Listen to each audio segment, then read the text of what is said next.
Hello साथियों, जय Hind. Welcome back. आपका प्रकाश एग्जाम में आप सभी साथियों का हार्दिक स्वागत है।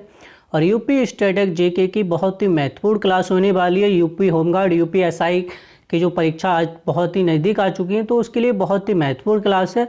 तो इस क्लास को देखना बिल्कुल ही मिस ना करें। और आपकी यूपी लेखपाल की डेट आ चुकी है, तो सभी परीक्षाओं के लिए बहुत ही उपयोगी क्लास है। तो इस क्लास में जानिए उत्तर प्रदेश की प्रमुख नदियाँ। आपकी परीक्षाओं में अधिकतर पूछ लिए जाते हैं, आपके उससे संबंधित सहायक नदियाँ पूछ ली जाती है, उससे संबंधित बसे शहर पूछ लिए जाते हैं।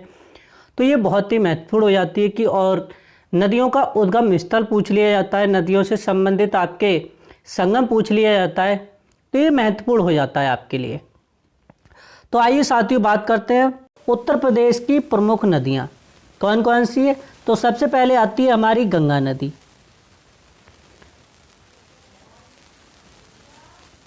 भारत की सबसे लंबी नदी और हिंदुओं की सबसे धार्मिक पवित्र नदी कौन सी हमारी गंगा है। गंगा को सूरसरी, भागीरथी, पद्मा, देव नदी, जाह्नवी आदि नामों से जाना जाता है। और भागीरथी उत्तराखंड के उत्तरकाशी जिले के गंगोत्री से निकलती है हमारी कौन सी गंगोत्री ग्लेशियर के गौमुख से निकलती है हमारी गंगा नदी। ये कौन सी हमारी गंगा नदी है।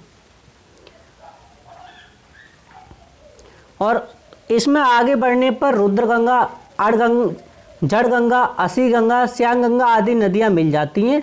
और फिर आगे चलकर क्या होता है, गणेश प्रयाग, इसमें भिलगाना नदी मिलती है, जिसके संगम पर क्या कौन सी परियोजना स्थित है, तो टेहरी परियोजना स्थित है। और पुनः आगे बढ़ने पर किस में आपके, तो देवप्रयाग, इसमें अलकनंदा मिल जाती है देवप्रयाग में आकर, जो कि भागीरथी की सबसे अधिक, दोनों नदियां हैं वो क्या लाती हैं, भागीरथी की अपेक्षा अधिक जल लाती है कौन सी हमारी, अलकनंदा। और अलकनंदा के बाद क्या कहलाती है, गंगा कहलाती है। क्या कहलाती है, गंगा कहलाती है। और ये शिवालिक पहाड़ियों को श्रेणी को काटकर गंगा नदी ऋषिकेश व हरिद्वार से बहते हुए कहाँ प्रवेश करती है, हमारे बिजनौर में प्रवेश करती है। और हरिद्वार के बाद क्या आ जाता है, मैदानी क्षेत्र आ जाता है। और जो हमारी मैदान में आते ही इसकी दिशा दक्षिण से दक्षिण पूर्व की ओर बदलने लगती है। और उत्तर प्रदेश में गंगा के बाई ओर कौन सी आती है हमारी, गंगा के बाई ओर कौन सी आती है, रामगंगा। कौन सी आती है, रामगंगा आती है। और आती है हमारी गोमती, कौन सी आती है, गोमती आती है। घग्गर आदि नदियाँ इसमें क्या हो जाती है, ये हमारी कौन सी आ रही, घग्गर आ रही है। इसमें आदि नदियाँ किस में मिल जाती हैं हमारी, किस, दाईं ओर से यमुना, चंद्रप्रभा, करमनासा आदि नदियाँ मिल जाती हैं हमारी किस में, गंगा नदी में। नेक्स्ट आती है हमारी यमुना। कौन सी आती है, यमुना आती है। ये हमारी यमुना नदी है। यमुना नदी का उद्गम स्थल बंदरपूंछ से माना जाता है, यमुनोत्री हिमनद से, उत्तराखंड के उत्तरकाशी जिले से। और उत्तरकाशी से लगभग 8 किलोमीटर दूर हटकर कौन सी नदी आती है मैदानी क्षेत्र में आने से पहले, तो टॉन्स आती है। इसका उद्गम किससे माना जाता है, हिमालय से माना जाता है। गिरी आसन नदियाँ मिलती हैं इसमें आकर, किस में हमारी, यमुना में। और उत्तर प्रदेश के हमारे हरियाणा से होते हुए, दिल्ली होते हुए उत्तर प्रदेश के सहारनपुर जिले के फैजाबाद में क्या करती है, प्रवेश करती है। ये हमारे अयोध्या वाला फैजाबाद नहीं है, ये हमारे सहारनपुर के फैजाबाद का स्थान है, वहाँ प्रवेश करती है उत्तर प्रदेश में। उसके बाद में इसमें नोएडा के बाईं ओर से हिंडन नदी प्रवेश करती है। तो आपके अगर नोएडा के पास से अगर बह रही है, तो ऐसे समझ लो सबसे ज़्यादा गंदगी आपके शहरी क्षेत्र में कहाँ मिलेगी, यमुना नदी में मिलेगी। तो ऐसे समझ लो सबसे ज़्यादा काला पानी रहता है हमारे यमुना नदी का, क्योंकि दिल्ली, आगरा, मथुरा होते हुए आती है, बहुत ज़्यादा गंदगी होती है। इतना प्रदूषण है इस नदी में कि आप एक बार नहा लोगे तो ऐसे समझ लो आप तर जाओगे। बहुत ज़्यादा प्रदूषण, आप एक बार नहाने, प्रदूषण है, बहुत ज़्यादा गंदी है, एक बार नहाने के बाद में बहुत ज़्यादा बीमारी हो सकती है आपके लिए। नेक्स्ट आती है हमारी गोमती। ये हमारी गोमती आ गई। कौन सी आ गई, गोमती आ गई। गोमती के बाद आती है हमारी घग्गर आ गई। ये हमारी घग्गर आ गई। घग्गर के बाद आती है सरयू। सरयू, सरयू के बाद आती है हमारी गंडक, गंडक के बाद आती है कोसी, कोसी के बाद आती है हमारी सोन, सोन नदी के बाद आती है हमारी चंबल नदी, चंबल के बाद आती है बेतवा, बेतवा नदी के बाद आती है केन नदी, केन नदी के बाद आती है हमारी टॉन्स नदी।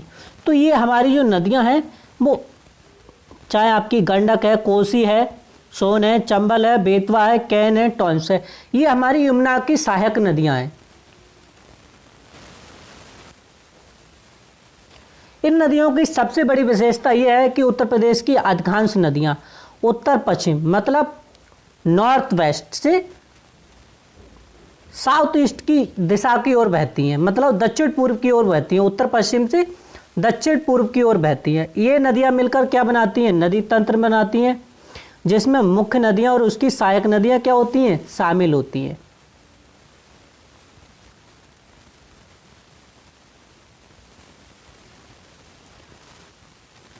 नदियों की जो प्रवाह होती है, जो दिशा होती है, कैसी होती है? उत्तर पश्चिम से लेकर कहाँ बहती है? दक्षिण पूर्व की ओर बहती हैं। उद्गम किसे कहा जाता है? जहाँ नदियाँ क्या होती हैं? प्रारंभ होती हैं, नदियाँ मतलब निकलती हैं, उसे कहा जाता है? ग्लेशियर से निकलती हैं, उसे क्या कहा जाता है? उद्गम कहा जाता है। मुहाना किसे कहा जाता है? जहाँ नदियाँ समाप्त हो जाती हैं और दूसरी नदियों में क्या है? गिरती हैं, उसे क्या कहा जाता है? मुहाना कहा जाता है। सहायक नदी किसे कहते हैं? तो बड़ी नदी में आकर मिलने वाली छोटी नदी को क्या कहते हैं? सहायक नदी कहते हैं। जैसे हमारी यमुना में कौन कौन सी नदी मिलती है? टॉन्स मिलती है, गिरी मिलती है, आसन मिलती है। तो ये क्या है? यमुना की सहायक नदियां हैं।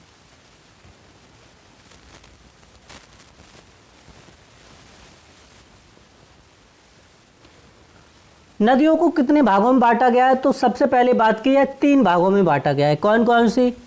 हिमालयी, मैदानी नदियाँ और पठारी नदियाँ। तो सबसे पहले आती हैं हमारी हिमालयी नदियाँ। हिमालय नदियों का उद्गम कहाँ से होता है? तो भैया हिमालय से होगा। जब हिमालयी नदियाँ हैं तो महान हिमनद से होता है इनका उद्गम स्थल। कौन कौन सी हमारी हिमालय से निकलने वाली नदियाँ हैं? गंगा और यमुना। ये कैसी रहती हैं? सदावाहिनी है और वर्ष भर जल आती हैं, मतलब मानसून से संबंधित नदियाँ नहीं है, ये ग्लेशियर पिघलता है उससे निकलने वाली ये नदियाँ और हमेशा क्या लाती रहती है? अधिक मात्रा में जल लाती है। मैदानी, दूसरी आती है हमारी मैदानी नदियाँ। मैदानी क्षेत्रों की झीलों, दलदलों व जल ग्रहण क्षेत्रों से कौन सी हमारी? गोमती, रामगंगा, घग्गर, गंडक, ये हमारी मैदानी नदियाँ हैं। तो आपको कन्फ्यूज नहीं होना है, आपको ऑप्शन में दे सकता है कि इनमें से कौन सी मैदानी नदियाँ हैं। गंगा दे सकता है, यमुना दे सकता है, रामगंगा दे सकता है, केन दे सकता है। तो आपको कंफ्यूज नहीं होना है। जो हमारी गंगा है, रामगंगा है, वो कौन सी नदी है? हमारी मैदानी नदी है। ये जो मैदानी नदियाँ होती हैं वो हमारी मानसून पर निर्भर रहती हैं। जैसे जैसे बारिश ज़्यादा हो जाएगी तो पानी ज़्यादा आ जाएगा, बारिश कम होगी तो पानी कम होगा। जैसे हमारी रामगंगा बरेली से होकर गुजरती है तो आपने देखा होगा जुलाई अगस्त के महीने में बहुत ज़्यादा बारिश होती है तो बहुत ज़्यादा जल आती है। तो ये किस पर निर्भर रहती है? हमारी मैदानी नदियाँ मानसून पर निर्भर रहती हैं, वर्षा पर निर्भर रहती है। लेकिन जो हमारी गंगा नदी है वो उसमें वर्ष भर जल लाती रहती हैं और अधिक मात्रा में जल लाती है, ये वर्षा पर निर्भर नहीं रहती हैं।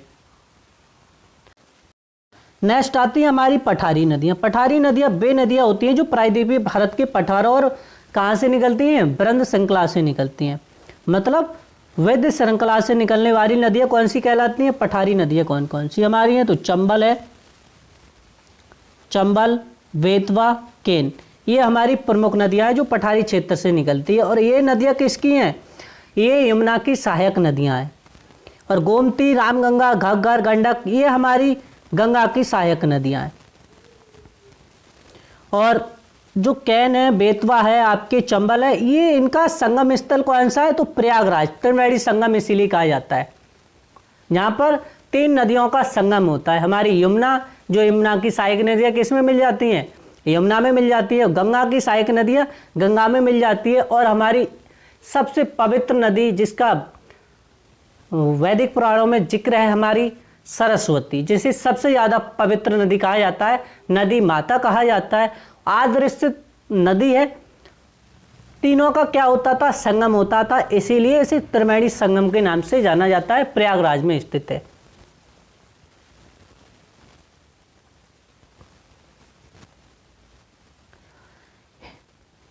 नदियों का वर्गीकरण पहले ही बता दिया आपको, कितने प्रकार का है, 3 प्रकार का, हिमालय, मैदानी, पठारी नदियां। तो सबसे पहले आती है हमारी हिमालयी नदियां। हिमालयी नदियां कौन सी होती हैं, जो हिमनद ग्लेशियर से निकलती हैं और वर्ष भर क्या लाती हैं, जल लाती हैं। गंगा, यमुना, रामगंगा, घग्गर, राप्ती, ये हमारी प्रमुख नदियां हैं जो ग्लेशियर से निकलती है। मैदानी नदियां जो झीलों से निकलती है या दलदल क्षेत्र से निकलती है। गोमती, गोमती हमारे स्थानीय नदी से निकलती है और इसका उद्गम स्थल हमारे पीलीभीत से माना जाता है। पैनगेली फुलर ताल मतलब गोमत ताल से होता है, और पीलीभीत से ये शाहजहाँपुर, खीरी, सीतापुर, लखनऊ, सुल्तानपुर, जौनपुर आदि जिलों में बहती है ये। और गाजीपुर के निकट कहाँ मिल जाती है गंगा में, ये कैथी नामक स्थान पर मिल जाती है। गोमती एकमात्र ऐसी नदी है जिसका उद्गम स्थल उत्तर प्रदेश में होता है, और उत्तर प्रदेश में क्या हो जाता है, इसका मिलन हो जाता है।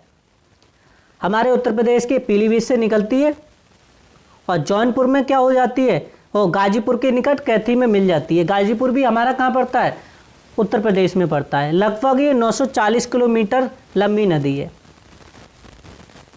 गोमती व रामगंगा के संगम पर प्रसिद्ध कौन सा है, मार्केंड महादेव मंदिर है। ये हमारी परीक्षा के लिए महत्वपूर्ण हो जाता है। और गोमती की सहायक नदियां हमारी कुकरेल है, गिरी है, कतना है, कल्याणी, बरसाना, सही, ये गोमती की सहायक नदियां हैं। दूसरी आती है हमारी बरुणा। बरुणा के बाद आती है हमारी सई।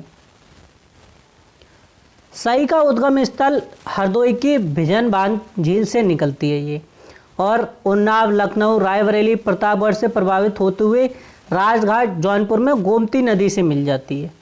किससे मिल जाती है, गोमती नदी से मिल जाती है। हमारी कौन सी नदी, सई नदी। नेक्स्ट आती है हमारी तमसा, ये हमारी क्या है, मैदानी नदियां हैं। फिर आती है हमारी दक्षिण भारत की मालवा पठार की प्रमुख नदियां। चंबल, अभी हमने बात की थी, चंबल, सिंध, बेतवा, केन, रेहिंद, ये प्रमुख नदियां हमारी मालवा पठार की।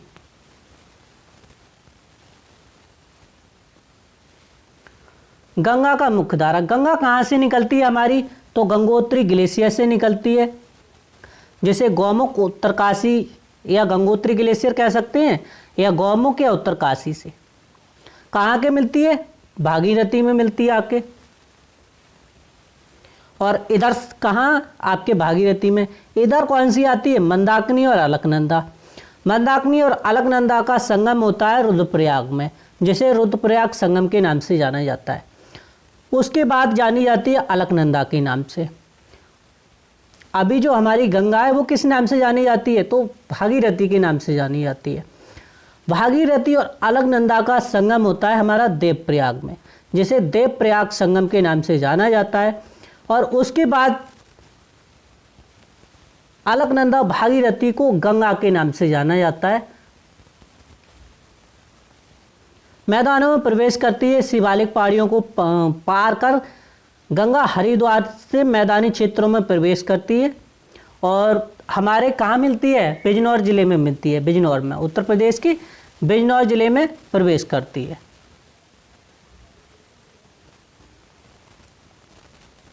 प्रवेश हमारे बिजनौर जिले में करती है। और निकास कहाँ से भैया, तो बलिया जिले में। कहाँ से निकल जाती है, ये बलिया जिले में यहाँ से प्रवेश करती है, आप देख सकते हैं।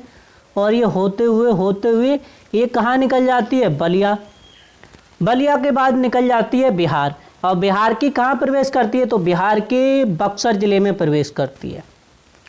उत्तर प्रदेश में 1450 दूरी तय करती है। उत्तर प्रदेश की सबसे लंबी नदी है कौन सी, हमारी सर्वाधिक दूरी तय करने वाली नदी है गंगा, और टोटल दूरी तय करती है 2525 किलोमीटर। ये देश की सबसे लंबी नदी है और पश्चिम बंगाल की खाड़ी में ये गिर जाती है। गंगा लगभग 28 जिलों में होकर गुजरती है। या उत्तर प्रदेश से प्रभावित होकर टोटल कितने जिलों से गुजरती है? 28 जिलों से होकर गुजरती है।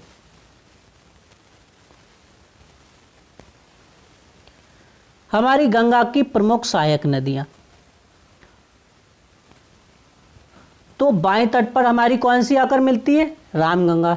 दाएं तट पर हमारी यमुना। आपको पूछ सकता है बाएं तट और दाएं तट पर स्थित गंगा कौन कौन सी है, कि गंगा के बाएं तट पर कौन सी नदी है और गंगा के दाएं तट पर कौन सी नदी स्थित है, या यमुना गंगा के किस तट पर स्थित है, दाएं तट पर, बाएं तट पर। पूछ सकता है आपको एग्जाम में, क्वेश्चन को टफ करने के लिए आपके लिए।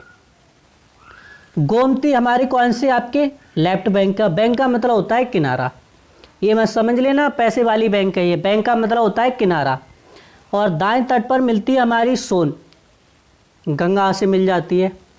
बाएं तट पर घग्गर हमारी गंगा से मिल जाती है और बाएं तट पर गंडक हमारी गंगा से मिल जाती है। और सबसे महत्वपूर्ण बात हो जाती है कि गंगा को राष्ट्रीय नदी 4 नवंबर सन 2008 को घोषित किया गया था। ये हमारे लिए बहुत ही महत्वपूर्ण हो जाता है, आपको एग्जामिनर पूछ सकता है पेपर में। और राष्ट्रीय जलीय जीव गंगा डॉल्फिन, जिसे सुनसू या अंधी डॉल्फिन भी, डॉल्फिन कैसी होती है? अंधी होती है। 17 अक्टूबर सन 2023 को यूपी का राजकीय जलीय जीव घोषित किया गया था। तो ये हमारे लिए बहुत ही महत्वपूर्ण हो जाता है, दोनों फैक्ट, ये वाला भी और ये वाला भी बहुत ही महत्वपूर्ण हो जाता है। सॉरी। फिर आती है हमारी यमुना। गंगा की सबसे बड़ी सहायक नदी है हमारी यमुना। ये कहाँ से निकलती है? तो भैया ये यमुनोत्री ग्लेशियर से निकलती है, उत्तरकाशी से। और ये हमारे प्रयागराज में मिल जाती है। कहाँ मिलती है आकर? प्रयागराज में मिल जाती है आकर। तो उद्गम स्थल किसे माना जाता है? यमुनोत्री हिमनद बंदरपूछ चोटी पर उत्तरकाशी से माना जाता है। उत्तर प्रदेश में सहारनपुर या फैजाबाद या फैजपुर में प्रवेश करती है हमारे उत्तर प्रदेश में। यमुना नदी 19 जिलों में विस्तार है इसका। कितने जिलों में बहती है? उत्तर प्रदेश के 19 जिले में। और 1376 किलोमीटर लंबी दूरी तय करने के बाद में ये प्रयागराज में संगम है, वहीं पर क्या हो जाता है? संगम हो जाता है। और जिसे तीर्थराज प्रयागराज में गंगा से क्या हो जाता है? मिलन हो जाता है।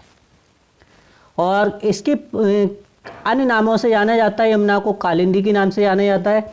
और आपने देखा होगा कि कालिंदी एक्सप्रेस भी ट्रेन चलती है, कालिंदी के नाम से जाना जाता है। सूर्य पुत्री के नाम से जाना जाता है। ऐसा माना जाता है जो यमुना थी वो सूर्य की पुत्री थी। खुला नाला के नाम से जाना जाता है। खुला नाला के नाम से इसीलिए जाना जाता है क्योंकि सबसे ज़्यादा प्रदूषण लाती है वो हमारी यमुना नदी लाती है। और दूसरी हमारी उत्तर प्रदेश की सबसे गंदी नदी कौन सी हमारी? वो हमारी गोमती नदी है। ऐसे समझ लो, यही पर नहीं पता पड़ेगा कि ये नदी है या झील है, तालाब, इतनी गंदगी है। आप लखनऊ में देख सकते हैं इसको, बहुत ज़्यादा गंदगी लाती है। और जो हमारी यमुना है वो अधिकतर शहरों में बसी है और यहाँ कंपनियों का जो मलबा होता है, कचरा आता है, अपशिष्ट पदार्थ आता है, वो इसी में बहा दिया जाता है। तो इसीलिए बहुत ज़्यादा प्रदूषित है हमारी, इसीलिए इसे खुला नाला के नाम से जाना जाता है।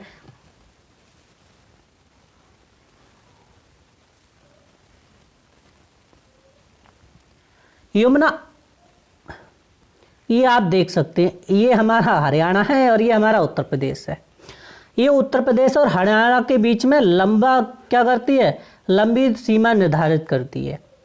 ये कैसे आती है? ऐसी तो आ नहीं सकती। ये कैसी आती है? फिर हो गया हरियाणा, हरियाणा के बाद दिल्ली, दिल्ली के बाद आती है उत्तर प्रदेश की सहारनपुर जिले के फैजाबाद स्थान पर उत्तर प्रदेश में प्रवेश करती है।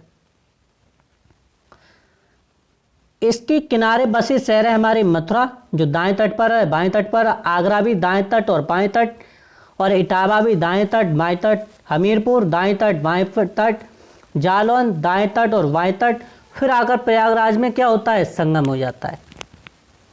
और इसके किनारे प्रमुख बसे शहर कौन कौन से हमारे? दिल्ली, उत्तर प्रदेश, दिल्ली, आगरा, मथुरा, इटावा, प्रयागराज, जालौन, हमीरपुर, आगरा।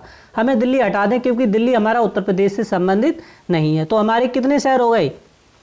7 शहर हमारे यमुना नदी के किनारे प्रमुख शहर बसे हुए हैं हमारे।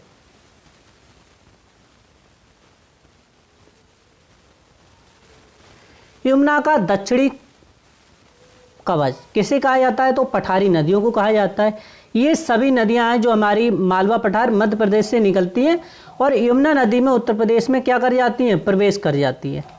और ये किसकी? तो यमुना की सहायक नदियां हैं, चंबल, सिंध, बेतवा, केन। चंबल नदी का विशेष परिचय। तो चंबल महत्वपूर्ण हो जाती है क्योंकि आपने सुना होगा बीहड़, जो बहुत ही खतरनाक क्षेत्र था किसी जमाने में। चंबल के डाकुओं की यहाँ पर क्या रहती थी? शरण रहती थी। तो आप देख सकते हैं ये ऐसे समझ लो पहाड़ी क्षेत्र से, पठारी क्षेत्र से गुजर के आती है और बहुत ज़्यादा स्पीड में आती है। तो ये बहुत ज़्यादा काट छाट करती है। सबसे महत्वपूर्ण बात ये हो जाती है। और चंबल नदी का उद्गम स्थल हमारा जनापाव पहाड़ी से माना जाता है, मऊ मध्य प्रदेश से माना जाता है। और उत्तर प्रदेश के इटावा, मुरादाबाद कस्बे के पास कहाँ यमुना में क्या कर जाती है? प्रवेश कर जाती है। ये मुरादाबाद पीतल नगरी वाला मुरादाबाद मत समझ लेना, इटावा वाला मुरादाबाद क्या है? एक कस्बा है, वहाँ प्रवेश करती है। कहीं पीतल नगरी मत समझ लेना हमारा मुरादाबाद, ये वाला। और यमुना की सबसे बड़ी सहायक नदी है कौन सी? हमारी चंबल सबसे बड़ी सहायक नदी है। और इसके किनारे बसा प्रमुख शहर है हमारा कोटा। और चंबल नदी की सहायक नदियाँ हमारी बनास है, पार्वती है, काली सिंध है, क्षिप्रा है। और यहीं पर क्या लगता है? उज्जैन कुंभ मेला लगता है। कौन सा मेला लगता है? उज्जैन में कुंभ का मेला लगता है।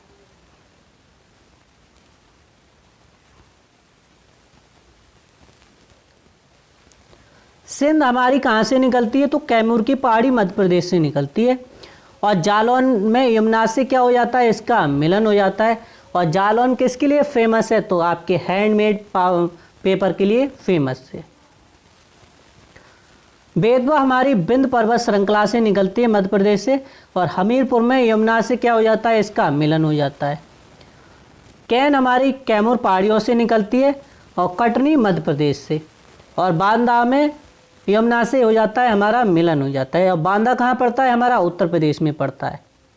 तो ये हमारी पठारी नदियों का मिलन ये क्या हो जाता है? महत्वपूर्ण हो जाता है। आपको पूछ सकता है कि संगम स्थल बताइए कि सिंध किन पहाड़ियों से निकलने वाली नदियाँ कहाँ से निकलती है, कौन से राज्य से निकलती है, कौन सी पहाड़ी से निकलती है, कौन सी पर्वत श्रृंखला से निकलती है। तो आपको पूछ सकता है एग्जामिनर घुमाने के लिए, आपके लिए नदियाँ वही हैं, आपको बार बार घुमा सकता है, बस और कुछ नहीं है। चंबल नदी को चरमबाती नदी के नाम से भी जाना जाता है। जो हमारी चंबल नदी है, कौन सी? चंबल नदी को चरमबाती नदी के नाम से भी जाना जाता है। महत्वपूर्ण सहायक नदियाँ, तो सबसे पहले आती है हमारी हिंडन नदी। हिंडन नदी का उद्गम स्थल ऊपरी शिवालिक पहाड़ियों से माना जाता है, सहारनपुर और उत्तराखंड सीमा से। मतलब कहाँ से निकलती है? सहारनपुर से निकलती है ये। और इसके किनारे बसे हुए शहर हमारे सहारनपुर हैं, शामली है, मेरठ है, मुजफ्फरनगर है, बागपत है, गाजियाबाद है। और फिर लगभग 400 किलोमीटर दूरी तय करने के बाद नोएडा, मतलब गौतम बुद्ध नगर के गांव, कौन से गांव में मिल जाती है? कहाँ पर? तो मोमनाथल के पास यमुना में मिल जाती है। और औद्योगिक के कारण कैसी होती है? अत्यधिक प्रदूषित नदी। और इसका जल कैसा है? काला जल है। और कुछ लोगों की मान्यता है, कुछ धार्मिक गुरुओं की मान्यता है कि इसमें रावण नहाया था, इसलिए इसका पानी कैसा है? काला है। कोई कुछ बोलता है, कोई कुछ बोलता है। लेकिन सबसे बड़ी बात यह है, जब तक कंपनियों का प्रदूषित पानी नदियों में बहता रहेगा तो ऐसी बहुत सारी बीमारियां पनपती रहेंगी और आपकी जल कैसा रहेगा? दूषित रहेगा। नेक्स्ट आती है हमारी टॉन्स नदी। टॉन्स नदी का उद्गम स्थल माना जाता है कैमूर श्रेणी में स्थित तमसा कुंड से माना जाता है मध्य प्रदेश में।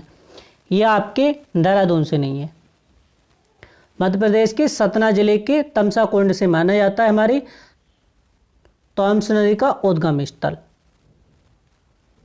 और ये कई सुंदर जलप्रपात बनाती है। जो टॉन्स नदी है वो कई सुंदर जलप्रपात बनाती है और सिरसा प्रयागराज के निकट ये हमारी गंगा नदी में मिल जाती है, जिसे टॉन्स को तमसा के नाम से भी जाना जाता है। ये गलत है, हिमालय क्षेत्र से नहीं निकलती है, ये मध्य प्रदेश के सतना जिले के तमसा कुंड से निकलती है, मतलब कैमूर श्रेणी से निकलती है। नदियों के किनारे बसे प्रमुख शहर जो हमारे लिए परीक्षा की दृष्टि से बहुत ही महत्वपूर्ण है, जो धार्मिकता से महत्वपूर्ण जुड़े हुए हैं। सबसे पहले आता है हमारा वाराणसी। ये गंगा नदी के बाएं तट पर स्थित है, मतलब लेफ्ट बैंक पर स्थित है हमारा वाराणसी। प्रयागराज हमारा गंगा यमुना का संगम और अदृश्यित सरस्वती का क्या है, संगम पर स्थित है। लखनऊ और जौनपुर गोमती नदी के किनारे स्थित है और ये हमारी कैसी नदी है, तो मैदानी नदी है। और जौनपुर को पूर्व का सिराज कहा जाता है और नवाबों की नगरी लखनऊ को कहा जाता है। अयोध्या हमारा सरयू नदी के किनारे स्थित है, जिसे घग्गर के नाम से जाना जाता है और नेपाल में इसे करनाली के नाम से जाना जाता है। आगरा और मथुरा यमुना नदी के किनारे बसे प्रमुख शहर है। कोटा राजस्थान का महत्वपूर्ण हो जाता है, ये हमारा चंबल नदी के किनारे बसा हुआ प्रमुख शहर है। तो आपसे पूछ सकता है कि चंबल नदी के किनारे बसा शहर कौन सा नहीं है। आपको 3 हमारे उत्तर प्रदेश के दे सकता है शहर और चौथा हमारे राजस्थान का दे सकता है, कोटा देगा। तो आपको कंफ्यूज नहीं होना है। तो एक बार सबसे 1 मिनट में हम रिकॉल कर लेते हैं। सबसे लंबी नदी कौन सी हमारी, तो गंगा है। ये उत्तर प्रदेश में 1450 किलोमीटर दूरी तय करती है और उत्तर प्रदेश के 28 जिलों में बहती है। और गंगा की सबसे बड़ी सहायक नदी कौन सी हमारी, यमुना है, जो उत्तर प्रदेश के 19 जिलों में बहती है। और यमुना की सबसे बड़ी सहायक नदी कौन सी हमारी, चंबल नदी है, जो अवनलिका अपर्दन के कारण प्रसिद्ध है। मतलब ये कटाव बहुत ज़्यादा करती है ये। और बीहड़ जानते ही आप, बहुत ज़्यादा महत्वपूर्ण हो जाता है डाकुओं के लिए उस समय। हमारी ये गंगा बिजनौर में प्रवेश करती है, बलिया में निकास करती है और ये बिहार के बक्सर जिले में प्रवेश करती है। यमुना हमारे सहारनपुर जिले के फैजाबाद क्षेत्र में या गांव में प्रवेश करती है। और यमुना की प्रमुख नदियां हैं हमारी सिंध है, चंबल है, बेतवा, केन, ये यमुना की प्रमुख नदियां हैं। और पठारी नदियों का संगम, चंबल का संगम क्या होता है, इटावा में मिलती है ये यमुना से। सिंध जालौन में, बेतवा हमीरपुर में, कैन हमारे बांदा में मिलती है। तो ये हमारे यमुना के संगम स्थल है और उसके किनारे बसे ये हमारे शहर है। तो ये तो थी साथियों हमारी आज की क्लास। कैसी लगी कमेंट करके ज़रूर बताएं। जय हिंद, जय भीम। मिलते हैं नेक्स्ट वीडियो में, तब तक के लिए धन्यवाद।